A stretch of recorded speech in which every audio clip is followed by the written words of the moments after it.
तर पवार गटाचे सर्व खासदार हे 9 जूनला मुंबईत एकत्र येणार आहेत। मुंबईत 10 जूनला पक्षाच्या वर्धापन दिन सोहळ्याचं आयोजन करण्यात आलंय। मुंबईतल्या वायबी चव्हाण सेंटरमध्ये वर्धापन दिन सोहळ्याचं आयोजन करण्यात आलंय। तर 9 जूनला राष्ट्रीय कार्यकारिणीची बैठक पार पडणार आहे। बैठकीला पक्षाचे सर्व प्रदेशाध्यक्ष हे उपस्थित राहणार आहेत। अक्षय मंकणी आपले प्रतिनिधी सध्या जोडले गेलेत। अक्षय, काय अधिक माहिती आहे? पवार गटाचे सर्व खासदार 9 जूनला एकत्र येणार आहेत।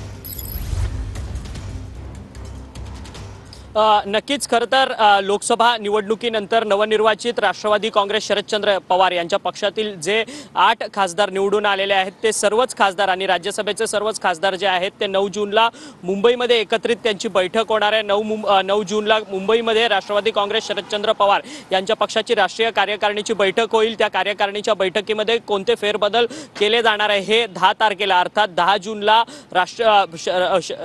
राष्ट्रवादी काँग्रेस शरदचंद्र पवार यांच्या पक्षात 25वा वर्धापन दिवस आहे। या वर्धापनाच्या दिवशी ही सर्व माहिती जी आहे ती पक्षातल्या प्रत्येक कार्यकर्त्यांना देण्यात येणार आहे। त्याचसोबत गवगवीत यश लोकसभेमध्ये पक्षाला मिळाल्याबद्दल यंदाचा 25वा वर्धापन दिवस देखील जल्लोषात राष्ट्रवादीकडनं साजरा केला जाणार आहे। आता थोड्याच वेळात नक्कीच अक्षय, धन्यवाद या सविस्तर माहितीबद्दल। तर पवार गटाचे सर्व खासदार 9 जूनला मुंबईत एकत्र येणार आहेत। 10 जूनला पक्ष